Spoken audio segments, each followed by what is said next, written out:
நான் அணியா வந்திருக்கேனா தனியா வந்திருக்கேன், பாவத்தை படத்தை கூட ரிலீஸ் பண்ண விடாம இந்த பாடா படுத்துவீங்க ஒரு ஆளை. என்ன இப்போ உங்களை நம்பி ஒருத்தர் கட்சி ஆரம்பிச்சாருன்னு அவர் படத்தை கூட ரிலீஸ் விடாம 2 காலுக்கு ஆர்டர் வருது யூஏ சென்சார் கொடுத்துடணும்னு 2:30க்கு அப்பீல் போய் 3 மணிக்கு ஸ்டே வாங்கிட்டேன். சென்சார் போர்டு இவ்வளவு வேகமா செயல்பட்டு நான் பார்த்ததில்ல. அமித்ஷாவோட பயங்கர வேகமா சென்சார் போர்டு செயல்படு, பயங்கர வேகம். நம்ம போராட வேண்டிய இடமே வேற. எனக்கு தெரிஞ்சு இந்த மாதிரி போராட்டம்லாம் பிரயோஜனப்படுமா தெரியல. அதுல ஒரு ராஜதந்திரம் இருக்கும்னு நினைக்கிறேன். இருந்து போட்டோம். அண்ணன் அமித்ஷா அப்படிதான் சொல்லுவார், தம்பி நீ படிச்ச ஸ்கூல் ஹெட் மாஸ்டர் அண்ணன், என் ராஜதந்திரம் உனக்கு புரியாதா, உட்கார்றா அப்படின்னு சொல்லுவார் போல. அந்த அளவுக்கு கடுமையான வேலையில் இறங்கி பார்த்துருக்காங்க. நம்ம தெளிவா திரு விஜய் அவர்கள் கட்சி ஆரம்பிச்ச போது எல்லாரும் பயந்துட்டு இருந்தாங்க, ஆஹா இது ஏடிஎம்கே பிஜேபி அலையன்ஸோட ஓட்டை பிரிச்சிருமோன்னு. அண்ணன் கடுமையா களப்பணியாற்றி டிஎம்கே ஓட்டை பிரிக்கிறதுக்கான ஏற்பாடு பண்ணாரு. அதனால நீங்க படத்தை சீக்கிரம் ரிலீஸ் பண்றதுக்கான ஏற்பாடு நீங்க நன்றியோடு அதை தான் செய்யணும். நீங்க எப்படி வச்சிருக்காங்க பாருங்க, எல்லாரையும் டீ சாப்பிட போக விடாமல் தடுக்கிறதுக்காக ரங்கராஜ் பாண்டே போட்டு வச்சிருக்கோம் இருக்காங்க. ஏன்னா மக்கள் திரு ரங்கராஜ் பாண்டே இல்லை, நம்மளாம் நரேந்திர மோடி வந்தாலும் நமக்கான வடையை நம்ம வட விடக்கூடாது அப்படிங்கிற தெளிவாக இருப்போம். நம்ம எனக்கும் 2 டீ வடையெல்லாம் சொல்லி வச்சுருக்கேன், மிச்சம் சாப்பிட்டு பேசி முடிச்சு வந்து சாப்பிட்றதுக்காக. ரொம்ப மகிழ்ச்சி, அனைவருக்கும் வணக்கம். Very happy to meet you once again. நானும் பிஜேபி இல்லைன்னு தான் சொல்லிக்கிட்டே இருக்கிறேன். தம்பி ராஜவேல் நாராஜன் ஆமாம் நான் பிஜேபி தான் சொல்லி முடிச்சிட்டாரு, அது பிரச்சனை கிடையாது. நம்ப மாட்டேன்றாங்க. நம்ம சுந்தரராமன் தலைமையிலான அணி எப்படியாவது நம்மளை பாண்டே ஒரு பிஜேபியில் ஆக்கி விட்டுருவோம் அப்படிங்கிற மாதிரி கிளம்பி. நான் அடிக்கடி சொல்வேன், தமிழ்நாட்டில் எங்கே ரோட்டரி கிளப் மீட்டிங் நடந்தாலும் ஹால் புக் பண்ணதுக்கப்புறம் என்னை தான் புக் பண்ணுவாங்க. ரோட்டரி கிளப் மீட்டிங் நடந்தாலும் முதல்ல ஹாலை புக் பண்ணுவாங்க, 2வது ரங்கராஜ் நிலையை வித்துவான் மாதிரி. அதை மாதிரி இந்த ப்ரொஃபஷனல்ஸில் முதல்ல ரைட்டு ஓகே ரங்கராஜ் பாண்டே, அப்புறம் அடுத்து அப்படின்னு சொல்லிட்டு இந்த மாதிரி நிலை உத்வான் பேர் தான் போட்டு ஆரம்பிப்பாங்க போல்.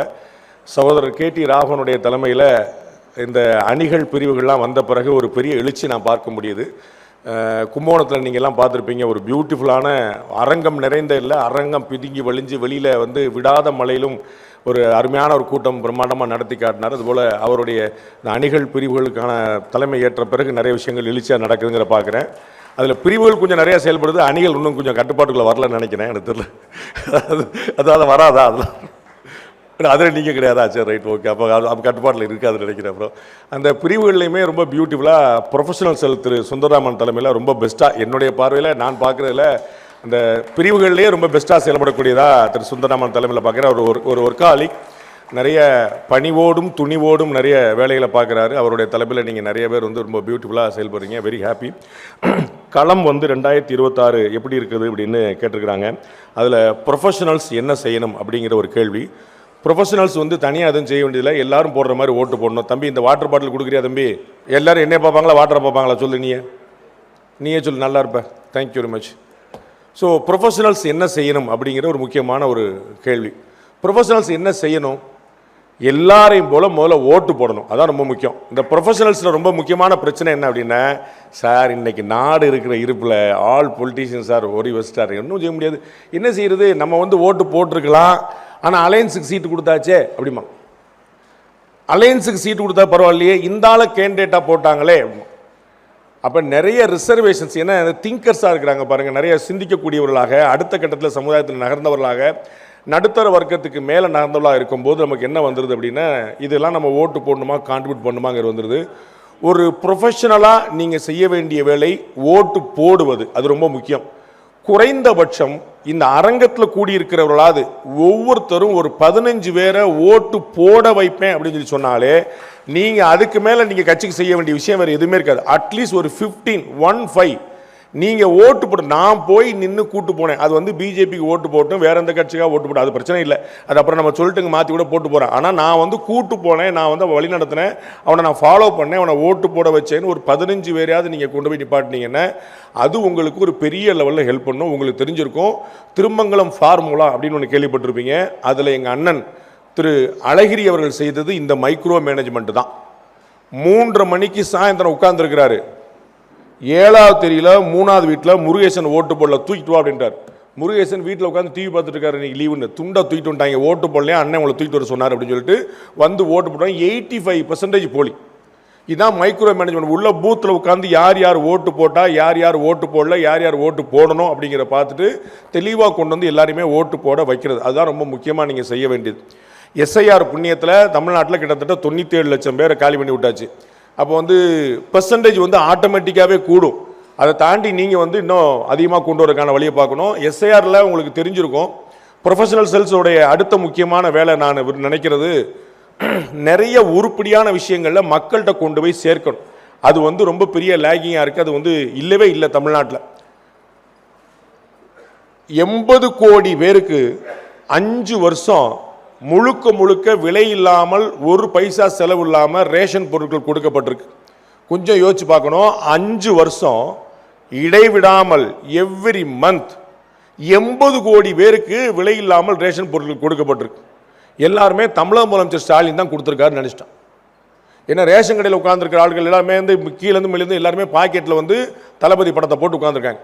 அப்போ என்ன அவங்க தான் கொடுத்துருக்காங்க. அப்போ இது யார் கொடுத்தா, யாருடைய ஃபண்ட் அப்படிங்கிற கேள்வியே இல்லாமல் போச்சு. அதனால தான் என்ன செஞ்சுருக்காங்க, கொஞ்சம் கூட தயக்கம் இல்லாமல் திரு உதயநிதி ஸ்டாலின் அவர்கள் 27 பைசா நான் சொல்ல போகிறேன், ₹1 கொடுத்தா 27 பைசா தான் வருது, தமிழ்நாட்டுக்கு ஃபண்டே வரல அப்படின்றாங்க.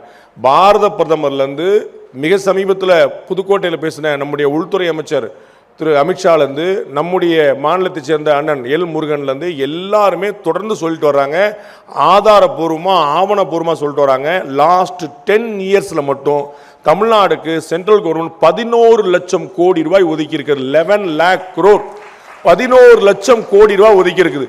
ஆனால் ₹1 கூட ஒதுக்கல, ₹1 கூட ஒதுக்கலன்னா இவங்கள மாதிரி ஒதுக்கலங்கிற கவலையை சொல்லிட்டாங்களா என்னன்னு தெரியல. அது 11 லட்சம் கோடி ரூபாய் வந்திருக்கு அப்படிங்கிறத மக்கள்கிட்ட கொண்டு போய் சேர்க்க வேண்டிய கடமை இருக்கு. இப்போ இந்த எஸ்ஐஆர் அப்படிங்கிறது வந்து எல்லாரும் பயங்கரமாக ஒரு பூச்சாண்டி மாதிரி கருதுனாங்க. உங்களுக்கு தெரியும் எஸ்ஐஆர் வந்திருக்கு, எஸ்ஐஆர் வந்துருச்சு அப்படின்னா தமிழ்நாட்டில் இருந்து சத்தம் போடாத கட்சியே கிடையாது. ஏடிஎம்கே கொஞ்சம் கன்ஃபியூஷன் ஆகி என்ன செய்யலாம்னு இருந்துச்சு. பிஜேபி மட்டும்தான் வந்து வழக்கம் போல் மைனாரிட்டியாக வந்து இல்லை ரொம்ப நல்லது நல்லதுன்னு சொல்லிட்டு இருந்துச்சு. பீகாரில் எஸ்ஐஆர் வந்து சமீப காலங்களில் அறிமுகப்பட்ட திரும்பி ரீஇன்ஃபோர்ஸ் பண்ணது வந்து பீகாரில் இதே மாதிரி வந்து கிட்டத்தட்ட 66 லட்சம் பேருக்கு மேலே வந்து பெயர்கள் நீக்கப்பட்ட போது குய்யோ முறையோன்னு கத்துனாங்க. ரூலிங் பார்ட்டி திரும்ப ஆட்சிக்கு வந்துருச்சு, பிஜேபி கூட்டணி அங்கே திரும்ப ஆட்சிக்கு வந்துருச்சு. யூ ஓன்ட் பிலீவ், அந்த எஸ்ஐஆர் 66 லட்சம் பேர் போனதில் நீக்கப்பட்டதில் பிஜேபி கவர்மெண்ட் திரும்ப வந்த பிறகு ஒருத்தர் கூட வாயை திறக்கலை. எத்தனை ஆயிரம் கேஸ் போட்டிருக்கணும், என் பேர் இல்லைன்னு எத்தனை லட்சம் பேர் முற்றுகையிட்டிருக்கணும். ஆனால் ஏதாவது நடந்துச்சான்னா எதுவுமே கிடையாது. 66 லட்சம் பேர் அங்கே வந்து பீகாரில் போயிடுச்சு. பிஜேபி திரும்ப ஆட்சிக்கு வந்துச்சு. தமிழ்நாட்டில் 97 லட்சம் பேர் வந்து நீக்கப்பட்டுருச்சு, 97 லட்சம் பேர் போயிடுச்சு. அப்போ தமிழ்நாட்டில் வந்து நீக்கப்படுறதுக்கு முன்னாடி இந்த எஸ்ஐஆர் இம்ப்ளிமெண்ட் பண்ணும்போது எல்லாரும் குய்யோமே கத்துறாங்க. இந்த எஸ்ஐஆர் இம்ப்ளிமெண்ட் ஆன பிறகு யாருமே பேசல, அமைதியாயிட்டாங்க. ஏன், உள்ளதிலே அதிகமான பெயர்கள் வந்து குளத்தூர் தொகுதியிலும் சேப்பாக்கம் தொகுதியிலும் போயிருக்கு. அதிகமான பெயர்கள் எங்க நீக்கப்பட்டிருக்குன்னா குளத்தூர். இத்தனைக்கும் குளத்தூரும் சேப்பாக்கமும் தமிழ்நாட்டிலே சின்ன தொகுதிகளில் ஒன்று, ரொம்ப சின்ன தொகுதிகள். நீங்க வெள்ளிவாக்கத்துல ஸ்ரீபெரும்புதூர் பெரிய பெரிய தொகுதிகள் நிறைய இருக்கு. உள்ளே சின்ன தொகுதியில் இருக்கக்கூடிய 2 இடத்துல தான் வந்து டாப் 5 இருக்குது 2 தொகுதியிலுமே.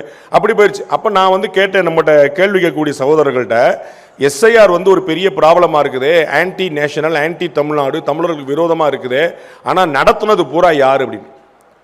மாநில அரசு அதிகாரிகள் தான் தேர்தல் ஆணையத்தின் பிரதிநிதிகளாக இருந்து நடத்துறாங்க.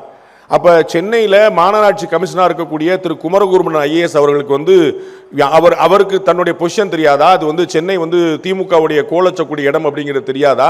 அப்போ குளத்தூர் தொகுதி வந்து யாருடைய தொகுதின்னு தெரியாதா? சேப்பாக்கம் தொகுதி யாருடைய தொகுதின்னு தெரியாதா? அங்கே வந்து யாரோ ஒருத்தர் வந்து பிஎல்ஓன்னு போட்டு யாரோ ஒருத்தர் பெயர் நீக்கிறதுக்கு அனுமதிச்சிருவாங்களா?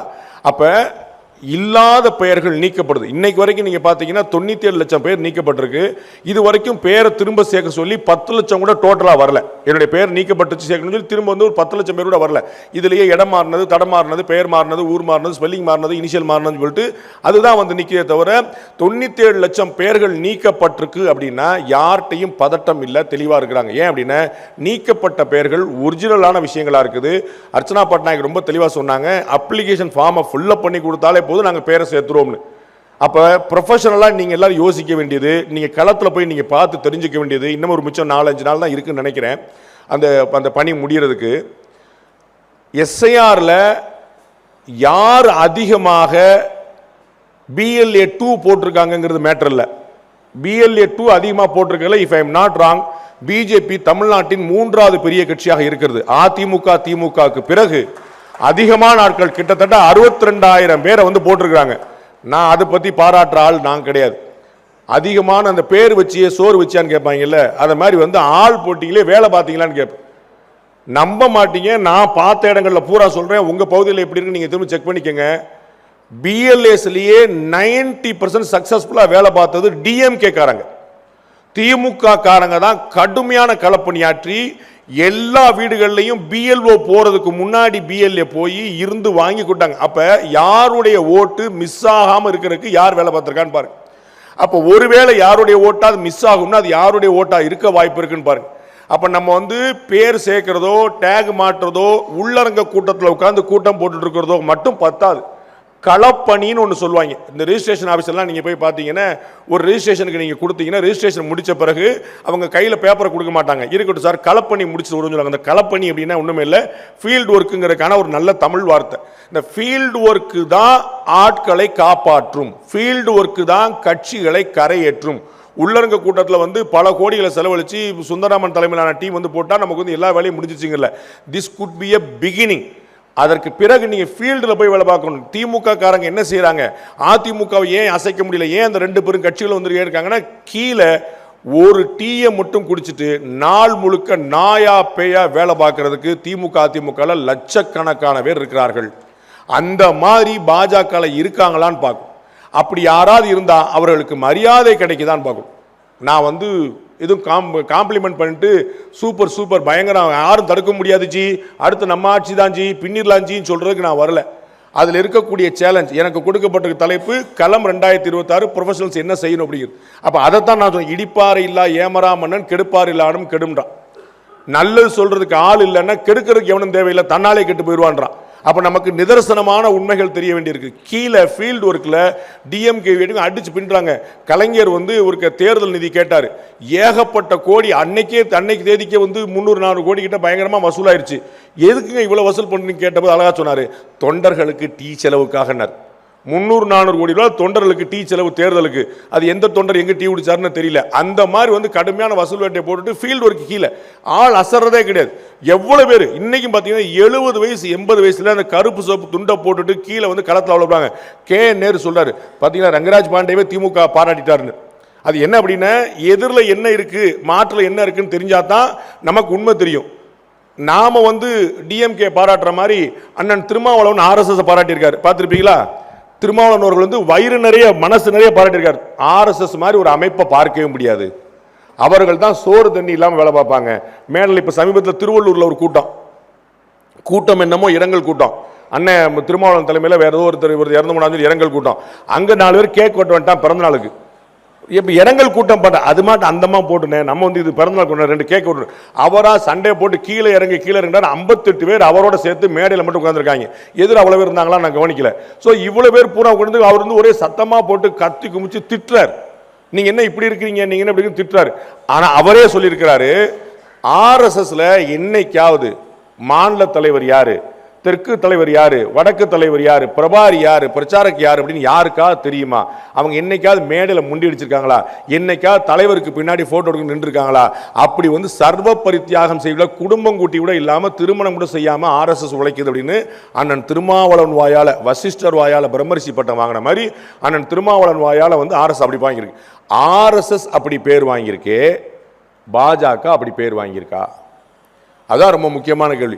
அப்படி பேர் வாங்காம, அப்படி ஃபீல்டு ஒர்க் பண்ணாம, அப்படி உழைக்காம ஓட்டு அதிகரிக்க முடியும்னு நினைக்கிறீங்களா?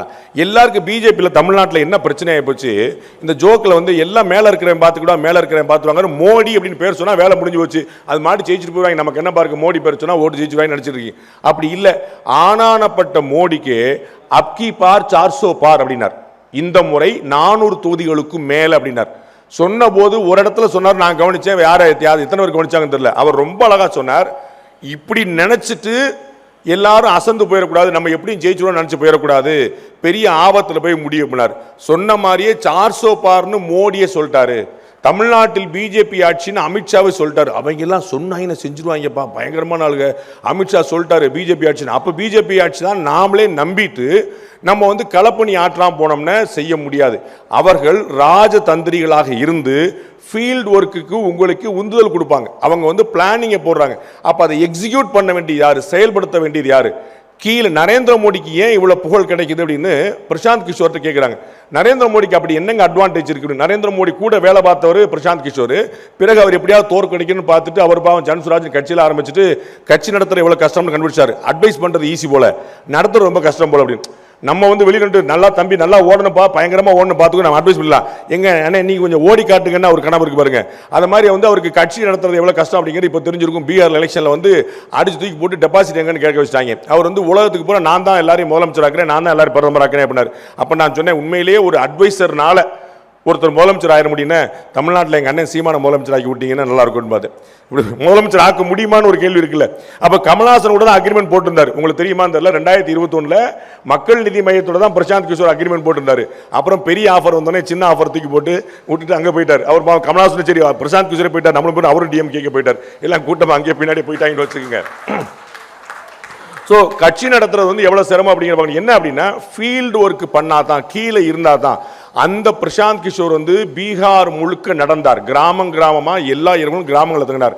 அவர்கிட்ட வந்து நரேந்திர மோடியுடைய அட்வான்டேஜ் என்னன்னு கேட்டபோது அவர் சொன்னார், நரேந்திர மோடிக்கு இருக்கக்கூடிய ஃபீல்டு எக்ஸ்பீரியன்ஸ், தரை அனுபவம் இந்தியாவில் இன்னொரு தலைவருக்கு இல்லை அப்படின்னு. அவர் தான் இந்தியாவில் முழுக்க எப்படி நம்ம மகா பெரியவர் எனக்கு தெரிஞ்சு இந்தியா முழுக்க 3 முறை பாத யாத்திரையாவே போயிருக்கிறாரோ அதனால நரேந்திர மோடி அவர்கள் இந்தியா முழுக்க சுத்தி இருக்கார். அவர் இந்தியாவில் எந்த ஊர் பேரை சொன்னாலும் தேர்தல் காலத்தில் சுத்தக்கூடிய அரசியல்வாதி இல்லை. அவர் வந்து பிரச்சாரக்கா இருந்த காலத்துல இருந்து அவ்வளவு சுத்தி இருக்கார். அதனால என்ன தெரியுது, ஒவ்வொரு ஊருக்கும் அதனுடைய தன்மை என்னன்னு தெரியுது. அதனால தான் இப்ப இவங்க டிஸ்கஷன்ல பேசிட்டு இருந்தது போல ஒவ்வொரு ஊருக்கும் லோக்கலா யோசிக்கிறார். ஒவ்வொரு ரயில்வே ஸ்டேஷனுக்கும் ஒரு ப்ரொமோஷன் போட்டு, ரயில்வே ஸ்டேஷன் எங்க ஊர் ரயில்வே ஸ்டேஷன்ல பால்கோவா விற்கிறாங்க. ஸ்ரீவில்லிபுத்தூர் ரயில்வே ஸ்டேஷன்ல பால்கோவா ப்ரொமோட் பண்ணணும். ஏன்னா எங்க ஊர்ல பால்கோவா ரொம்ப ஃபேமஸ் ஆனது. அதை கவர்மெண்ட் ஆஃப் இந்தியா ப்ரொமோட் பண்ணி யாரோ ஒருத்தருக்கு ஸ்டால் வச்சு கொடுத்து நீ போய் பால்கோவா வில்லேஜ் சொல்றாங்க. அந்த மாதிரி லோக்கல் ப்ராடக்ட்டை வந்து விற்கணும் அப்படிங்கிற ஒரு ஐடியா எங்கேயோ டெல்லியில் உட்கார்ந்துருக்கூடிய ஒரு பாரத பிரதமர் இருக்குன்னா ஏன் அப்படின்னா அவருக்கு திரையை விட தரை நன்றாக தெரியும். அவருக்கு தெரியக்கூடிய திரை கிடையாது, ஸ்கிரீன் கிடையாது, தரை. அப்ப நாம அந்த ஃபீல்ட் ஒர்க் பண்ணல அப்படின்னா அவருடைய கனவுகள் கனவுகளாவே நிற்குங்கிறத மறந்துடக்கூடாது. குளோபல் இன்னோவேஷன் இண்டெக்ஸ்ல நமக்கு வந்து நரேந்திர மோடி அவருடைய ஆட்சி வந்த பிறகு என்ன நடந்ததுன்னு பார்க்கணும். முன்னாடி இல்லாம வந்து அமெரிக்காவை பத்தி கவலைப்பட்டு இருந்தாங்க, ட்ரம்ப் என்ன பண்ணுவார் அப்படின்னு.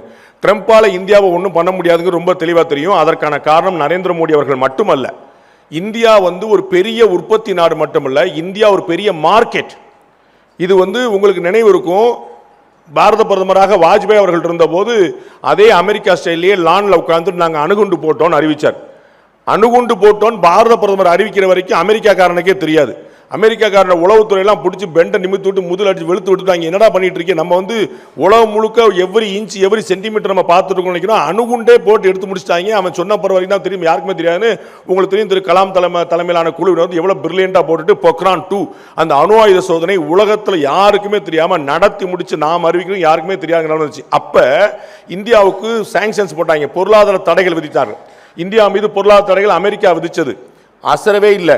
எப்பா உன்னுடைய பேஸ்ட் இல்லைன்னா நான் வேப்பங்குச்சி எடுத்து தேய்ச்சி போய்கிட்டே இருப்பேன். பேஸ்ட் விற்றா உனக்கு தான் மார்க்கெட்டு, இல்லைன்னா நான் வேப்பங்குச்சி வச்சுட்டு போயிடுவேன், இல்லாட்டி நான் வந்து சாம்பலை கூட வச்சு தேய்ச்சிட்டு போயிடுவேன். அப்புறம் தான் தெரிஞ்சுட்டாங்க நம்மளால ரொம்ப டேஞ்சரான ஆளுப்பா அப்படின்னு சொல்லிட்டு மார்க்கெட் விட்டுறக்கூடாதுன்னு அவனே அதை வாபஸ் வாங்கினேன். நம்ம யாருமே பாரத பிரதமர் வாஜ்பாய் போய் யார்ட்டையுமே கெஞ்சல. அப்போ இந்தியா ஒரு பெரிய மார்க்கெட். இங்கேயே 140 கோடி ஆள் இருக்கிறான். திருப்பூருடைய டெக்ஸ்டைல்ஸ் என்ன ஆகும் யாரும் கவலைப்படல, நம்மால் ரொம்ப விவரமாயிட்டான். இந்தியாவுக்கு தானே ஆர்டர் போடுற பிரச்சனை. எல்லா திருப்பூர் கம்பெனிக்காரங்களும் போற வந்து ஸ்ரீலங்காவில் ஒரு கம்பெனி ரிஜிஸ்டர் பண்ணி வச்சிட்டாங்க. ஒரு பேருக்கு மட்டும் ஒரு லெட்டர் பண்ண ஸ்ரீலங்காவில் போட்டு வச்சாங்க. அங்கேருந்து அனுப்பிட்டு இருக்காங்க. இங்கேருந்து அவனுக்கு ஒரு பிசினஸ் ஆச்சு, அங்கேருந்து போச்சு. நமக்கு வந்து கையை காலை கட்டி போட்டு 2 பக்கமும் காலில் பூரா கம்பியை சுற்றி விட்டு வாயில பிளாஸ்டரை ஒட்டி விட்டுட்டு உருட்டி விட்டுட்டு ஓட்ட போட்டில் ஃபர்ஸ்ட் வந்ததுனால வந்துருவான். நம்மால் அசரவே மாட்டாங்க. நம்மளால அவ்வளோ பெரிய கெட்டிக்காரங்க. அப்போ அமெரிக்கா இல்லை, அவங்களுக்கு பெரிய அப்பா டக்கர் வந்தாலும் ஏன் ரொம்ப எளிமையான பாயிண்ட். ட்ரம்ப் பார்க்கிற ஒரே பிரதமர் நரேந்திர மோடி. ஆனா நரேந்திர மோடி பார்த்த 4வது அதிபர் அவர். அங்க அமெரிக்கால அவர் 4 பேர் பார்த்தாரு. எப்பா நான் பைடனையும் பார்த்தேன், நான் ஒபாமாவையும் பார்த்தேன், உன்னையும் ஃபர்ஸ்ட் பேஜ்ல பார்த்தேன், உன்னை செகண்ட் பேஜ்ல பார்த்து வச்சிருக்கேன் அப்படின்னு. நீ 2வது முறை வர முடியல, 3 ஒரு கேப் போட்டு தான் நீ வந்திருக்க. நாங்க ஹேட்ரிக் அடிச்சு 3 முறை உட்கார்ந்துருக்கோம். பார்லிமெண்ட்ல பிரதமர் நரேந்திர மோடி அசராம சொல்லாரு, அரே அபி தோ தீஸ்ரா பார் ஹை, இப்ப 3வது முறை தானப்பா வந்திருக்கிறோம் அப்படின்றாரு. எதிர ராகுல் காந்தி டென்ஷன் ஆயிட்டார். இப்போதான் 3வது முறை வந்திருக்கு, மொத்தம் எத்தனை முறை பாஸ் வர போறீங்க, சொல்லிட்டு செய்யுங்கப்பா அப்படின்னு. இப்பதான் 3வது முறை, எதுக்கு அவசரப்படுறீங்க, கொஞ்சம் போருங்க அப்படின்றாரு. அவ்வளவு பிளான் பண்ணி போட்டிருக்காங்க. என்ன கணக்கு, குஜராத்தில் அது பிஜேபியோட கோட்டை போல ஆயிடுச்சு. குஜராத்தில் யாருக்கு ஜெயிப்பாங்க, பிஜேபி ஜெயிப்பாங்கிற மாதிரி வந்து கண்ணு மட்டும் சொல்றாங்க. அங்க வார்டு பிரதிநிதி வட்ட பிரதிநிதிலாம் போட்டது போக பன்னா பிரமுக் அப்படின்னு சொல்லிட்டு பேஜ் வாரியா ஒரு ரெப்ரசன்டேட்டிவ் வச்சிருக்காங்க. வாக்காளர் பட்டியல் இருக்கு பாத்தீங்களா, வாக்காளர் பட்டியல் புக்கா இருக்கும் பாத்தீங்களா, அதுல ஒவ்வொரு பேஜுக்கும் ஒரு பிஜேபி காரர். 12 பேர் இருக்கக்கூடிய இடத்துல ஒருத்தன் பிஜேபி காரனா இருக்கணும்னு சொல்லிட்டு பூத் ஏஜென்ட் இல்ல, பன்னா பிரமுக் பேஜ் வாரியா. அப்ப எவ்வளவு டீப் ரூட் ஆஃப் பண்றாங்க. அந்த ஊரை சேர்ந்த நரேந்திர மோடியோ அந்த ஊரை சேர்ந்த அமித்ஷாவோ எப்பா குஜராத்ல தான் எங்களை யாரும் அசைக்க முடியாது நினைச்சிட்டு போகல. இன்னமும் இன்னமும் இன்னமும் மைக்ரோ மேனேஜ்மெண்ட் பண்ணி இந்த தேர்தலுக்கு வந்து பன்னா பிரமுக் வச்சுட்டாங்க. அடுத்த தேர்தலுக்கு வீட்டு பிரமுக்கே வச்சிருவாங்க. உங்க வீட்டுல 5 பேர்னு நான் வந்து ஒருத்தர், உங்க ஊர்ல 5 பேர்ல என் கட்சிக்கார ஒருத்தர் இருக்கணும்னு சொல்லிடுவாங்க. பஸ் நாங்கெல்லாம் பரம்பரை டிஎம்கே அதெல்லாம் கிடையாது, உங்க ஊர்ல இருந்து ஒருத்தர் வரணும்னு சொல்லிட்டு அந்த மாதிரி போட்டுருவாங்க. அப்ப அவ்வளவு மைக்ரோ மேனேஜ்மெண்ட் வேலை பார்க்கறாங்க. அந்த வேலையை நீங்கள் பார்த்தால் தான் நடக்கும். அப்ப பாரத பிரதமர் நரேந்திர மோடி வந்த பிறகு என்ன நடந்திருக்கு அப்படின்னா இன்னோவேஷன் அதிகமாயிருக்கு. நாம ஒரு காலத்தில் அமெரிக்காவையும் பிரிட்டனையும் ஜெர்மனியும் சைனாவையும் மட்டும் நம்பி எல்லா பொருட்களும் அங்கிருந்து வரும், நாம வந்து வெறும் தொட்டியா மட்டும் இருப்போம், வாங்கக்கூடிய ஆட்களா மட்டும் இருப்போம்ங்கிறத தாண்டி நாங்கள் உற்பத்தி செய்து உலகத்துக்கு அனுப்புவோம் இடத்துக்கு கொண்டு நிப்பாட்டிருக்காங்க. இன்னைக்கு உலகத்தில் எங்க நீங்க ஆப்பிள் போன் வாங்கினாலும் அது இந்தியாவில் உற்பத்தி செய்யப்பட்டதா இருக்கும். மேட் இன் இந்தியாங்கிற பேண்டோட அமெரிக்காவுக்கு போகக்கூடியதா இருக்கு நம்ம ஆப்பிள் போனே. அந்த கருப்புல உட்காந்துருக்க அமெரிக்காவில் ஒரு போனை வந்து மேட் இன் இந்தியான்னு வாங்க வேண்டிய நிலைமை. அவன் மேட் இன் அமெரிக்கான்னு போட்டிருந்ததை நம்ம இந்தியாவில் வாங்கியிருந்தாலும் மாற்றிடாச்சு. இது தாண்டி இது வந்து நம்ம ப்ரொடக்ஷன் சைடு. இதை தாண்டி இன்னோவேஷனில் பார்த்தீங்கன்னா ஐஐடி சென்னை மட்டுமே 5 நாட்களுக்கு 3 பேட்டன்ட்கள் வாங்குகிறது. எவ்ரி 5 டேஸ் 3 பேட்டன் வாங்குறாங்க. அவ்வளவு இன்குபேஷன் உள்ள கொடுத்துட்டு வந்து அண்ணன் காமகோடி அவர்கள் டைரக்டரா வந்திருக்காரு. எனக்கு தெரிஞ்சு ஒரு ஐஐடியோட டைரக்டர் மெத்த படிச்சவர், பாஸ்போர்ட் கூட கிடையாது அவருக்கு. என்ன ஏன் கேட்கிறாரு, நான் எதுக்கு வெளிநாடு போகணுன்றாரு. கற்பனை பண்ண முடியுமா இந்த மாதிரி மனிதர்களை? வெளிநாட்டுக்கார இங்கே வரட்டும் பாஸ், ஐஐடியில் அவனுக்கு அட்மிஷனை போடுறேன், நான் எதுக்கு அங்கே போகணுன்றாரு. இந்த மாதிரி ஒரு ஆச்சரியமான ப்ரொஃபஷனல்ஸ். அப்போ அவருக்கு பாஸ்போர்ட் கிடையாது, வெளிநாட்டுக்கு டிராவல் பண்ணதே கிடையாது, வெளிநாடுகள் ஆட்கள் இங்கே கொண்டு இருக்க மாட்டார். அவருடைய தலைமையில் ஐஐடி சென்னை வந்து மிக தரமாக இயங்கி 5 நாட்களுக்கு 3 பேட்டன், எவ்ரி 5 டேஸ்க்கு வந்து 3 பேட்டன் கூட்டிட்டே போறாங்க. அப்போ வந்து எவ்வளவு பேட்டன்ஸ் வந்து வாங்கிட்டு ஐஐடி மூலமாக மட்டுமே யோசிச்சு பாருங்க. அப்ப இந்தியா முழுக்க இன்னோவேஷன், புதிய விஷயங்கள். நாம எப்படி இங்க கோயம்புத்தூர் வந்து சொல்ல வேண்டியதே இல்லை, உலகத்துக்கு கிரைண்டருங்கிற ஒரு கான்செப்ட் அறிமுகப்படுத்தி ஒரு முறை அரைக்க விட்டதில் வந்து நம்ம ஊர் மாதிரி ஒரு ஊர் பார்க்க முடியாது.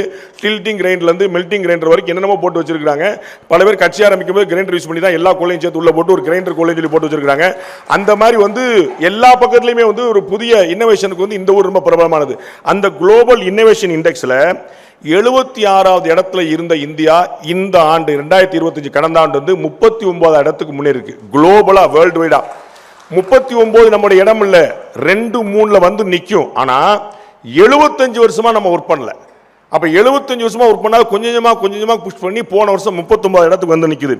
QS வேர்ல்டு யூனிவர்சிட்டி ரேங்கிங்ல 2015 வரைக்கும், 1947 இருந்து 2015 வரைக்கும் இந்திய பல்கலைக்கழகங்கள் வெறும் 15 பல்கலைக்கழகங்கள் தான் இருந்துச்சு குளோபல் ரேங்கிங்ல. உலக தரம் வாய்ந்த பல்கலைக்கழகங்களுடைய பட்டியலில் இந்தியாவில இருந்து வெறும் 15 பல்கலைக்கழகம் தான் அந்த ரேட்டிங்ல இருந்துச்சு. இன்னைக்கு 54 பல்கலைக்கழகங்கள் இருக்குது. 2015 இருந்து இப்ப மட்டும் 54. இந்தியா சுதந்திரம் பெற்றிலிருந்து வெறும் 15 யூனிவர்சிட்டி. இப்ப இந்த கடந்த 11 வருஷத்துல மட்டும் 54 யூனிவர்சிட்டிஸ் பாருங்க. ஹையர் எஜுகேஷன் இன்ஸ்டிடியூஷன், உயர்கல்வி நிறுவனங்கள், கல்லூரிகள், பல்கலைக்கழகம் போன்ற ஹையர் எஜுகேஷன் நிறுவனங்கள் பார்த்தீங்கன்னா 1947 இருந்து 2015 வரைக்கும் 51,534 இருந்துச்சு. இந்தியா முழுக்க 51,000 பல்கலைக்கழகங்கள், கல்லூரிகள் இருந்தன, உயர்கல்வி நிறுவனங்கள்.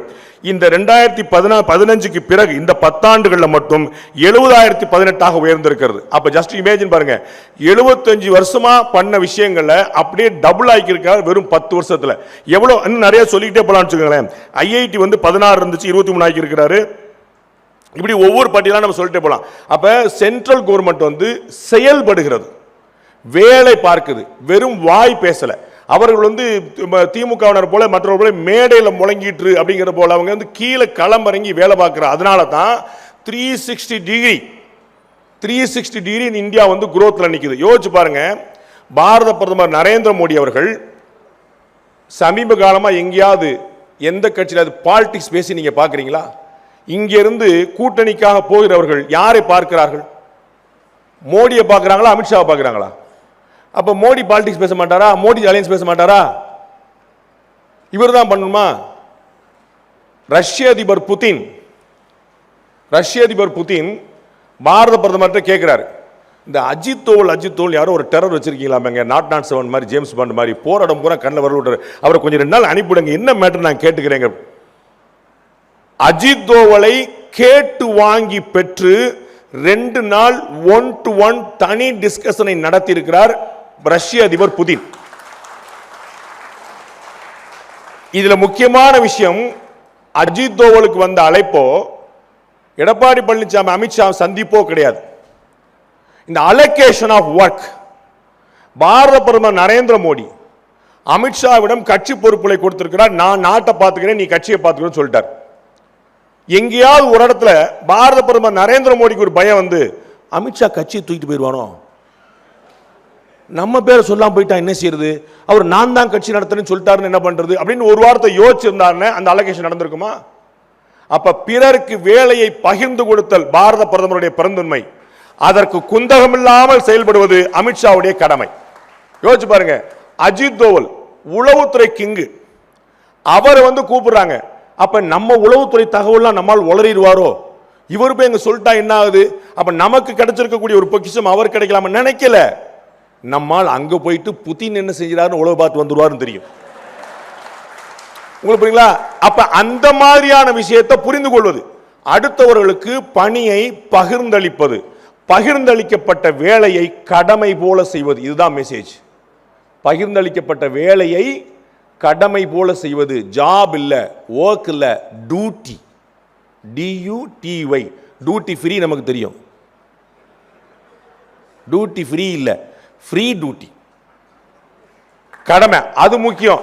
அந்த கடமையை செய்யல அப்படின்னா உரிமையை கேட்கறதுக்கான வாய்ப்பு கிடையாது. எனக்கு தெரிஞ்சு பாரதிய ஜனதா கட்சி மாதிரி மெம்பரா சேரும் போதே பதவி கொடுக்கிற ஒரு கட்சி இந்தியாவிலே பார்க்க முடியாது. அவன் உள்ள வரும்போதே ஜி என்ன போஸ்டிங் ஜி, நமக்கு ஒரு பார்த்து போடுங்க ஜி, ஒரு மாநில போட்டு கொடுங்க ஜி.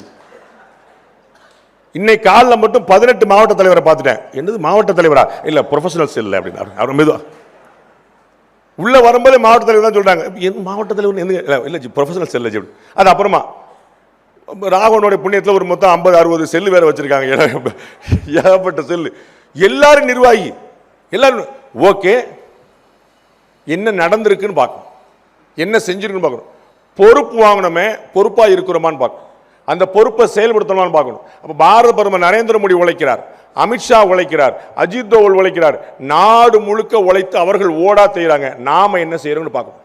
திராவிட முன்னேற்ற கழகமோ அனைத்து இந்திய அண்ணா திராவிட முன்னேற்ற கழகமோ சுலபமாக அசைக்கக்கூடிய சக்திகள் கிடையாது. அவங்க ஒரு பக்கம் அதிமுக தனிப்பெரும்பான்மை ஆட்சி வரும்னு சொல்லிட்டே இருக்கிறாங்க, நீங்க இந்த பக்கம் NDA ஆட்சி வரும்னு சொல்லிட்டே இருக்கீங்க. என்ன ஆட்சி தான் வரும் நாங்கள பார்க்க உட்கார்ந்துட்டு இருக்கிறோம், அது அப்புறம். ஆனால் NDA ஆட்சி வரணும் எப்படி? இருக்கிறது மொத்தம் 234 தொகுதி. அண்ணன் நயினார் எவ்வளவு சீட் வாங்குவார்னே தெரியல, எனக்கு தெரியாது, கொடுத்து பார்த்து போட்டு கொடுங்க ஜி சொல்லுவார்னு நினைக்கிறேன். நாங்கள் வந்து இந்த பக்கம் பிஜேபி குரூப் வந்து பழைய இந்தியன் கணக்கு வச்சுட்டா ஒரு 70 சீட் வாங்கலாம், 80 சீட் வாங்கலாம் சொல்லிட்டு இருக்கோம். எல்லா டிவிலையும் அவங்களே அலகேஷன் பண்ணிடுறாங்க. நயினார் நாயந்தன் எடப்பாடி பழனிசாமி என்ன பேசுறாங்கன்னு தெரியல, டிவியில் அவங்க எப்பறம் பேசிட்டு இவருக்கு 20 சீட்டு, அவருக்கு 6 சீட்டு, இவருக்கு 3 சீட்டு தான். அண்ணன் டிடிவி எங்களுக்கு 6 சீட்டு, எங்களுக்கு 6 சீட்டு அந்த செய்தி தவறானது. உடனே அந்த செய்தி தவறான, கூட்டணி தவறான அவர் போட்டுருக்கான். நீங்க பார்த்துட்டீங்க, பாட்டாளி மக்கள் கட்சி உள்ள வந்துருச்சு, ரைட். சின்னவர் வந்துட்டாரு, பெரியவரும் வரப்போறாரு, அவர் இங்கே தான் வருவார். தேமுதிக உள்ள வந்துடும். அன்னி நேற்று சொல்லிட்டாங்க, யாருடன் கூட்டணி என்பதை முடிவெடுத்து விட்டேன், இங்கே அறிவிக்க மாட்டேன்ட்டாங்க. அவங்களும் வந்துருவாங்க. டிடிவி தினகரன் வந்துருவார், சரிங்களா? அவங்க எல்லாம் வந்துருவாங்க. நீங்க என்ன செய்ய போறீங்க? ஓகே, அவங்க எல்லாம் வந்துட்டாங்கன்னா அப்பாடா, அப்ப ஜெயிச்சிடலாம். கூட்டணியாக இன்றைய தேதிக்கு டிஎம்கே ஸ்ட்ராங்கா இருக்கு. அதற்கு இணையான ஸ்ட்ரென்த் NDA கூட்டணிக்கு வரப்போகுது, நோ டவுட். 2021 2024 ரெண்டும் கிளப் பண்ண டிடிவி தினகரன் உள்ள சேர்த்த ஒரு வலுவான NDA வரும்னு நினைக்கிறேன். எங்களுடைய கணக்கு யாராவது உள்ள பூந்து கெடுத்து விடாம இருந்தா சரிதான், அது வரைக்கும் வந்து வரும்னு நினைக்கிறேன். அதுல ஒன்றும் குழப்பம் இல்லை. அணி வலுவாயிரும். அப்புறம் ஒருத்தர் தனியா வந்திருக்கிறார் பாருங்க, நான் அணியா வந்திருக்கேன்னா தனியா வந்திருக்கேன், பாவத்தை படத்தை கூட ரிலீஸ் பண்ண விடாம இந்த பாடா படுத்துவீங்க ஒரு ஆளை. என்ன இப்போ உங்களை நம்பி ஒருத்தர் கட்சி ஆரம்பிச்சாருன்னு அவர் படத்தை கூட ரிலீஸ் விடாம 2 காலுக்கு ஆர்டர் வருது, UA சென்சார் கொடுத்துடணும்னு. 2:30க்கு அப்பீல் போய் 3 மணிக்கு ஸ்டே வாங்கிட்டாங்க. சென்சார் போர்டு இவ்வளவு வேகமா செயல்பட்டு நான் பார்த்ததில் அமித்ஷாவோட பயங்கர வேகமா சென்சார் போர்டு செயல்படு, பயங்கர வேகம். இப்படித்தான் உலகம் சுற்றுவாளின் படத்தோடைய பெட்டியெல்லாம் எடுத்துட்டு போனாங்களாம். என்னாச்சுங்கிறத பார்த்துக்குங்க. நம்ம போராட வேண்டிய இடமே வேற. எனக்கு தெரிஞ்சு இந்த மாதிரி போராட்டம்லாம் பிரயோஜனப்படுமான்னு தெரியல. அதில் ஒரு ராஜதந்திரம் இருக்கும்னு நினைக்கிறேன், இருந்து போட்டோம். அவர் வந்து நான் சொல்லி ஒரு ஒரு ஒரு பெரிய ஒரு சாமியார் ஒருத்தர் வந்து பற்றி எங்கள் அண்ணன் வந்து அவர் எப்படிப்பட்ட ஆள் அப்படின்னு கேட்டார். வந்து அவர் நல்ல மனுஷனாக கேட்டார். அதனே ஞானிகள், துறவிகள், சாமியார்கள்லாம் எப்படிப்பட்டவங்களும் தெரிந்து கொள்கிற அளவுக்கு நமக்கு ஞானம் கிடையாது. அது அவர்களை ஸ்கேல் போட்டு பார்க்கறதுக்கு நமக்கு ஞானம் வேணும்ல, இவர் எப்படி அதனால் நமக்கு சொல்ல தெரியாது. அது மாதிரி அமித்ஷாவோட ராஜேந்திரத்தெல்லாம் கரைத்து குடித்து விட்டார்லாம். வந்து அது பக்கம்லாம் நம்ம போக முடியாது. சாணக்கியருக்கெல்லாம் பயங்கர சாணக்கியர் அவர். நம்ம ஓரமாக தம்மாந்தோண்டு சேனலில் சாணக்கியன் பேர் வச்சிருந்தா ஆயிருமா? அது ஒரிஜினல் சாணக்கிய யாருங்கிற பார்க்கணும்ல. அவருடைய ராஜேந்திரங்கள் நமக்கு புரியவில்லை. நமக்கு வந்து அந்த கனையாளில் ஒரு பெரிய கவிதை படித்த நிறைய இடங்களில் சொல்லியிருக்கேன். உங்களுடைய அற்புதங்கள் எனக்கு அற்பமானவை, உங்களுடைய அற்புதங்கள் எனக்கு அற்பமானவை, என்னுடைய அற்புதங்கள் உங்களுக்கு அறிமுகமே ஆகாதவை. அண்ணன் அமித்ஷா அப்படிதான் சொல்லுவார். தம்பி, நீ படித்த ஸ்கூல் ஹெட்மாஸ்டர் அண்ணன், என் ராஜேந்திரன் உனக்கு புரியாதா, உட்கார்றா உட்கார்றா அப்படின்னு சொல்லுவார் போல. அந்த அளவுக்கு கடுமையான வேலையில் இறங்கி பார்த்துருக்குறாங்க. நம்ம வந்து தெளிவாக திரு விஜய் அவர்கள் கட்சி ஆரம்பித்த போது எல்லாரும் பயந்துட்டு இருந்தாங்க, ஆஹா இது ஏடிஎம்கே பிஜேபி அலையன்ஸோடைய ஓட்டை பிரிச்சிருமோன்னு. அண்ணன் கடுமையாக கலப்பணியாற்றி டிஎம்கேடைய ஓட்டை பிரிக்கிறதுக்கான ஏற்பாடு பண்ணார். அதனால் வந்து நீங்கள் படத்தை சீக்கிரம் ரிலீஸ் பண்ணுறதுக்கான ஏற்பாடு நீங்கள் நன்றியோடு அதை தான் செய்யணும். நீங்கள் முதல் முறையாக எம்ஜிஆருக்கு பிறகு, எம்ஜிஆர் இருந்தவரை சிறுபான்மை வாக்குகளும் அதிமுகவிடம் தான் இருந்தன. அதற்கு பிறகு அது வந்து திமுக கூட்டணிக்கு குத்தகைக்கு விடப்பட்டது போல ஆயிடுச்சு. திமுக கூட்டணியில் காங்கிரஸ், டிஎம்கே, விடுதலை சிறுத்தைகள், மதிமுக, 2 கம்யூனிஸ்ட், மைனாரிட்டி கம்யூனிட்டி யாருக்கு ஓட்டு போட வாய்ப்பு இருக்குதோ அத்தனை பேருமே ஒரே கூட்டணிக்கு போயிட்டாங்க. அப்போ வந்து அவர்களுக்கு வேறு வாய்ப்பே இல்லாமல் இருந்துச்சு. போதா குறைக்கு உங்கள் கூட பிஜேபி கூட ஏடிஎம்கே வரை சேர்ந்துருச்சு. அதனால் வந்து எந்த வாய்ப்பு கூட அதை சொல்லியே பூச்சாண்டி காட்டி அந்த ஓட் பேங்கை டெபாசிட்டை வந்து சால்டாக வச்சுருந்தாங்க. முதல் முறையாக திரு விஜய் வந்து சிறுபான்மையுடைய வாக்குகளில் ஒரு பெரிய பிளவை ஏற்படுத்தியிருக்கிறார். அதை திமுக உணர்ந்து விட்டது. ரொம்ப பெருசாக வந்துச்சு. நேற்று தமிழக முதலமைச்சர் ஸ்டாலினே பிஜேபி கண்டிச்சிட்டார் சென்சார் போர்டுக்காக. யாருக்கு? விஜய்க்காக. விஜய் வந்து போராடம் பூரா அங்கிள் அங்கிள் அப்படின்னார். அவருக்காகவே குரல் கொடுத்துட்டார் தமிழக முதலமைச்சரை. அப்போ எங்கே தெரியுது ரொம்ப தெளிவாக அப்படின்னா, திருப்பரங்குன்றத்தில் திமுக ஏன் இவ்வளோ ஸ்ட்ராங்காக இருந்துச்சுன்னு நினைக்கிறீங்க? ஏன் அப்பீல் மேலே அப்பீல் போட்டு வந்து அசராமல் வந்து நம்ம கண்டெம்ட்டே வந்தாலும் பரவாயில்ல வச்சுங்க. ஏன்னா மைனாரிட்டி ஓட்டு இடம் மாறுது, தடம் மாறுதுன்னு அவங்க வந்து கண்டுபிடிச்சிட்டாங்க. அப்போ வந்து அது பிஜேபி ஏடிஎம்கே இருக்கக்கூடிய என்டிஏ கூட்டணிக்கு ஒரு பலமாக அமையலாம். ஏன்னா திமுகவுடைய வாக்குகள் பிளக்கும் போது அது உங்களுக்கு சாதகமாக இருக்கலாம். ஆனால் இந்த இந்தியன் கிரிக்கெட் டீம் ரசிகர்கள் மாதிரியே உட்கார்ந்துருக்கக்கூடாது. இந்த பாகிஸ்தான்கிட்ட வந்து ஜிம்பாபே தோத்துட்டானே, ஜிம்பாபேட்ட நெதர்லாண்ட்ஸ் தோத்துட்டானே, நெதர்லாண்ட்ஸில் நியூசிலாந்து ஜெயிச்சானே, அப்போ வந்து ஒரு வைல்டு கார்டு என்ட்ரி வந்து தலைவர், அப்போ நம்ம உள்ள போய் ஜெயிச்சிடலாம் தலைவரமா. டேய் நீ ஜெயிக்க மாட்டியா அப்படின்னு இல்லைங்க, எவனோ 4 பேர் தோத்துருவான். அப்போ ஆளே இருக்காதுல, எல்லாரும் நம்ம அதை மாதிரி வந்து அவர் ஓட்டு அங்கே போயிடும், இவர் ஓட்டு பிளந்துடும், நம்ம அப்படி ஜெயிச்சிடலாங்கிற மாதிரி நீங்கள் ஓட்டை கொண்டு வரணும். இந்தியாவிலேயே இதற்கு முன்னாடி வரலாற்றிலும் எப்பயுமே இல்லாத அளவுக்கு ஆன்டி இன்கம்பன்சி மட்டுமே பார்த்துட்டு இருந்த ஒரு நாட்டில் பாரத பிரதமர் நரேந்திர மோடி வந்த பிறகுதான் பாசிட்டிவ் ஓட்டுனே ஒன்று வந்திருக்கு. எனக்கு நரேந்திர மோடி வேண்டும் என்று. எப்பயுமே ஒரு ஆட்சி இருந்துருச்சுன்னு அது வேண்டாம்ங்கிறது மட்டும்தான் இந்தியா முழுக்க, அது குளோபல் பினாமினா. எல்லா இடத்துலையுமே ட்ரம்ப் நம்ம போன முறை போனதுனால தான், பைடன் தோத்ததுனால தான் ஆன்டி இன்கம்பன்சி ஸ்ட்ராங்காக இருக்கும். ஆனால் பிஜேபி ஒரு இடத்துல ஆட்சியை பிடித்து விட்டால் நகர்வதே இல்லை. ஒரு உட்கார்ந்தாங்க. ஏன் வந்து இன்னும் தமிழ்நாட்டில் பிஜேபி அண்ணன் எல்முருகன் அவருடைய யாத்திரை எல்லாருடைய உழைப்பினால 4 எம்எல்ஏ போன முறை, இந்த முறை கட்டாயமாக டபுள் டிஜிட்டுங்கிறது 10லேருந்து 99 வரை. அண்ணன் நயினார் வந்து டபுள் டிஜிட் எங்கே வைக்க போறாருங்க நம்ம பார்க்கணும். டபுள் டிஜிட்ல கேரண்டியாக இருக்குது. ஆனால் 4 கால் வச்சிருச்சா கால் முளைச்சிருச்சான்னு பிஜேபி கேலி பண்ணிட்டே இருக்கிறாங்க. அந்த கேலி பண்ணப்படக்கூடிய காலே முளைக்கல, காலே இல்லை, கால் பதிக்கவே முடியாது அப்படின்னு சொல்லக்கூடிய பிஜேபியை ஏன் இவ்வளவு தூரம் எதிர்க்கிறாங்கன்னு தெரிஞ்சுக்கணும். நாங்கள் தான் ஆளே இல்லைப்பா, அப்படி ஏன் எங்களை எதிர்க்கிறீங்க ஒரு கேள்வி வரணும்ல. ஏன் எதிர்க்கிறார்கள் என்று சொன்னால் அவர்களுக்கு தெளிவாக தெரியும், ஒரு முறை பாஜக ஆட்சிக்கு வந்து விட்டால் அந்த நாற்காலியை விடுவதே இல்லை, பசைய போட்டு ஓட்டின மாதிரி உட்கார்ந்துக்கிடுவாங்க. குஜராத்லேருந்து, பீகார்லேருந்து, மகாராஷ்டிராலேருந்து பல இடங்கள் அவர் பாரத உள்துறை அமைச்சர் சொன்னது போல, புதுக்கோட்டையில் சொன்னது போல 2024 2025 ஃபுல்லாக ஸ்ட்ரைக்கிங் ரேட் அள்ளி குமிச்சிட்டு இருக்கு. இந்த முறை 2 ஸ்டேட்டை குறிவிச்சிட்டாங்க. ஒன்று தமிழ்நாடு, இன்னொன்று வெஸ்ட் பெங்கால். 2 கண்ணு பார்த்துரும்ல அப்படின்ட்டு.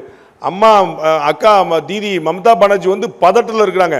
பேப்பரெல்லாம் பிடிங்கி கிழிக்கிறாங்க. இடி ஆஃபீஸர்ஸ் போனால் சண்டைக்கு போகிறாங்க. அவங்க என்ன செய்யறேன்னே தெரியாம போட்டு அவ்வளவு இதாக இன்னும் போன முறையே அவங்க வந்து கிட்டத்தட்ட 90 சீட்டு வந்துட்டாங்க. இந்த மாதிரி எப்படி ஆட்சியை பிடிச்சிட்டாங்க. அந்த ஊரில் காங்கிரஸும் கிடையாது, கம்யூனிஸ்டும் கிடையாது. அப்போ இது வந்து நேரடியாக திரிணாமுல் வர்சஸ் பிஜேபிக்கு நிலைமையில் தான் இருக்குது. அதனால் வந்து ஒரு கடுமையான ஒரு அதிருப்தியில் இருக்கிறாங்க. தமிழ்நாட்டிலே அந்த பதத்தை பார்க்குறோம். ஏன் அப்படின்னா பிஜேபி ஒரு முறை வந்துவிட்டால் மறுமுறை இறங்காது, அவர்கள் நிலைத்து நின்றார்கள். அப்போ இந்த நம்பிக்கை மக்களுக்கு இருக்கு. என்கிட்ட வெளியில் ஒருத்தர் கேட்டார், சார் களம் பேச போறீங்க, களம் எப்படி சார் இருக்கு அப்படின்னு கேட்டார். நான் அவர்கிட்ட சொன்னதான் அவங்கள்ட்ட சொல்ல வரேன். களம் தயாராக இருக்கிறது, ஆட்டக்காரர்களாக நீங்கள் தயாராக இருக்கீங்களான்னு பார்த்துக்கங்க. பிளேயர் ரெடியான்னு பார்த்துக்கங்க. Ground ready. கிரவுண்ட் வந்து ரொம்ப பியூட்டிஃபுல்லாக இருக்கு, ஆன்டி இன்கம்பன்சி இருக்குது. அதை யார் பயன்படுத்திக்கிறதுங்கிற நல் வாய்ப்பு இருக்குது. ஒரு ஸ்ட்ராங்கான அலைன்ஸா நீங்க இருக்கிறீங்க. எல்லா வாய்ப்புகளும் இருக்கிறது. நீங்களா பார்த்து கெடுத்து விட்டா தான் உண்டு. அப்ப நாம ஒரு பிளேயரா எவ்வளவு முக்கியமான விஷயத்தை செய்யணுங்கிற பார்த்துக்கோங்க. காங்கிரஸ் கட்சி 2021 25 சீட்டை வாங்கி 18 சீட்டு அடிச்சிட்டாங்க. அவங்களுடைய ஸ்ட்ரைக்கிங் ரேட் எப்படி இருக்குன்னு பாருங்க. பியூட்டிஃபுல்லாக அடிச்சாங்க. இன்னைக்கு அண்ணன் மாணிக்கம் தாக்கூர் புண்ணியத்தில் ஆட்சியில் பங்கு, அதிகாரத்தில் பங்குன்னு கடுமையாக முரண்டு பிடிக்கிறாங்க. அப்ப நீங்கள் காங்கிரஸ் கட்சியோட போட்டி போடணும். காங்கிரஸ் கட்சி தான் பாஜகவுக்கு பிரதான எதிர்ச்சி. ஆனா எதுல போட்டி போட்டுருக்கீங்க? கோஷ்டி பூசல்ல. காங்கிரஸ் கட்சிக்கு சற்றும் குறைவில்லாத இடத்துல பாஜக இருக்கு. 2 தலைவர்கள் பேசுனாங்கன்னா 3ஆவது தலைவர் பத்தி தான் பேசுறாங்க. அவர் அப்படி ஜி, இவர் இப்படி ஜி. அண்ணா ஜியை மட்டும் விட மாட்டாங்க. பொருளி பேசினா கூட ஜி சேர்த்தான் பேசுறாங்க. நல்ல மனுஷங்க. பொருளி பேசினா கூட அதை சேர்த்தான் பேசுறாங்க. மாறி மாறி மாறி யார் காலை யார் வாரி விடனு. அதிமுக கூட்டணியில 234 சீட்டு தான் தமிழ்நாட்டுக்குள்ள. 234 சீட்ல ஏடிஎம்கேக்கு, பிஜேபிக்கு, கூட்டணியில் இருக்கக்கூடிய அம்மா மக்கள் முன்னேற்ற கழகம், தமிழ் மாநில காங்கிரஸ், பாரிவேந்தர், ஏசி சண்முகம், ஜான் பாண்டியன், புதிய தமிழ் டாக்டர் கிருஷ்ணசாமின்னு நிறைய பேருக்கு கொடுக்க வேண்டியிருக்கு. அப்ப நீங்கள் இருக்கக்கூடிய, நீங்கள் விரும்பக்கூடிய தொகுதியில் உங்கள் கட்சிக்கே சீட் இல்லாமல் இருக்கலாம். உங்கள் கட்சிக்கு ஒதுக்கப்பட்ட சீட்டில் கூட உங்களுக்கு இல்லாமல் இருக்கலாம். எனக்கு இல்லை, என் கட்சிக்கு இல்லை, எப்படி நான் வேலை பார்ப்பேன் அப்படின்னு கிளம்பிட்டீங்கன்னு 1996 சூப்பர் ஸ்டார் ரஜினிகாந்த் சொன்னது போலதான், ஆண்டவனால கூட காப்பாற்ற முடியாது. மாறாக 234 தொகுதியும் அருமை சகோதரர் விஜய் சொன்னது போல மதுரை வடக்கு விஜய், மதுரை தெற்கு விஜய், உசிலம்பட்டி விஜய் அப்படின்னு சொன்ன மாதிரி தமிழ்நாடு முழுக்க பாரத பிரதமர் நரேந்திர மோடியே போட்டியிடுகிறார் 234 தொகுதியில். அந்த மாதிரி நினைச்சு நீங்க வேலை பார்த்தா மட்டும்தான் வெற்றி சாத்தியம். 40 தொகுதியோ 50 தொகுதியோ பிஜேபிக்கு என்ன அலாட் ஆகுதோ முடிஞ்சளவு கொஞ்சம் ஏற்றி விடுவோம். 40 50 எவ்வளவு அலாட் ஆனாலும் அதுல 95% ஸ்ட்ரைக் ரேட், சக்சஸ் ரேட் இருக்கணும். 40 தொகுதி கொடுத்தப்பா 38 எம்எல்ஏக்கள் உட்கார்ந்துருக்காப்பான்னு வரணும். அப்படின்னா தான் அந்த மாதிரியான ஒரு வளர்ச்சி தான் மகாராஷ்டிராலையும் பீகார்லையும் பிஜேபியை நம்பர் 1 கட்சி ஆக்கியது. அந்த மாநிலங்களில் வேறு கட்சிகள் முன்னிற்க பாஜக 2வது இடத்தில் இருந்தது. ஆளுக்கு பாதி சீட்டு வரைக்கும் பிரிச்சுக்கிட்டாங்க. ஆளுக்கு பாதி சீட்டு பிரிக்கும் போது பாஜக வென்ற அளவுக்கு சிவசேனா வெல்லவில்லை. பாஜக வென்ற அளவுக்கு இவங்க நிதிஷ்குமாருடைய கட்சி வெல்லவில்லை. அப்ப அதிகமான ஸ்ட்ரைக் ரேட்ல பாஜக இருந்தது. இன்னைக்கு அந்த 2 மாநிலங்களுமே நம்பர் 1 கட்சியாக இருக்கிறது. நாளைக்கு பாஜக கூட்டணியில உங்களுக்கு அதிமுக பாஜக எத்தனை சீட் ஒதுக்கப்பட்டாலும் அத்தனை சீட்டையும் வென்று கொடுப்போம். ஏடிஎம்கே கொடுத்தாலும் உங்களுடைய தொகுதியில் திடீர்னு அம்மா மக்கள் முன்னேற்ற கழகம் இருக்கலாம், புதிய தமிழன் டாக்டர் கிருஷ்ணசாமி இருக்கலாம். எந்த வேட்பாளர் இருந்தாலும், எந்த கட்சி இருந்தாலும் இந்த தொகுதியை வெல்ல வைப்போம். அப்படின்னா தான் பிஜேபிக்கு ஒரு ஓட்டு இருந்திருக்கு, பிஜேபியோட ஓட்டு உள்ள விழுந்திருக்கு தெரியும். யோசிச்சு பாருங்க, விடுதலை சிறுத்தைகள் கட்சிக்கு 4 எம்எல்ஏ 2 எம்பி. அவர்கள் தனித்து நின்றால் 1 எம்எல்ஏ கூட வாங்க முடியாது. விடுதலை சிறுத்தைகள் கட்சி தனித்து நின்றால் 1 எம்எல்ஏ கூட வாங்க முடியாது. ஆனால் கூட்டணியின் மூலமாக 4 எம்எல்ஏக்கள் 2 எம்பி அவர்கள் கிடைத்திருக்கிறார்கள். அதனால அந்த கூட்டணியை டிஎம்கே வேல்யூ பண்ணுது. அவர்கள் நம்மோடு இருக்க வேண்டும் என்று விரும்புகிறது. அதுபோல பாஜகவை கூட்டணிக்கு வச்சோம், நாம ஜெயிச்சோம் அப்படிங்கிற எண்ணம் அதிமுகவுக்கு ஏற்பட வேண்டும். எதனாலப்பா ஜெயிச்சீங்கன்னா பிஜேபி கூட்டணி வச்சிருந்தோம்ப்பா, நல்ல வேலை ஜெயிச்சோம்ப்பாங்கிற நிலைமை. அந்த அளவுக்கு காரிய கர்த்தாக்கள் அப்படின்னு நீங்க சொல்றீங்களே, செயல் வீரர்கள் அப்படின்னு தமிழ்ல சொல்லுவோமே, அந்த வீரர்கள் பூரா செயல்ல இருக்கணும், பேச்சுல இல்ல, ஆக்ஷன்ல, கிரவுண்ட்ல, தரையில. அப்ப 234 தொகுதியிலும் அதிமுக கூட்டணியை வெல்ல வைப்பதற்கான உழைப்பை கொடுப்போம்னு சொன்னா தான் களம் உங்களுக்காக காத்திருக்கும். களம் காத்திருக்கிறது, நீங்கள் தயாராக பார்த்துக்கொள்ளுங்கள். நன்றி, வணக்கம், வாழ்த்துக்கள். இனிய ஆங்கில புத்தாண்டு வாழ்த்துக்கள். பொங்கல் திருநாளுக்கு முன்கூட்டிய வாழ்த்துக்கள். நன்றி. இறைவன் இருக்கட்டும்.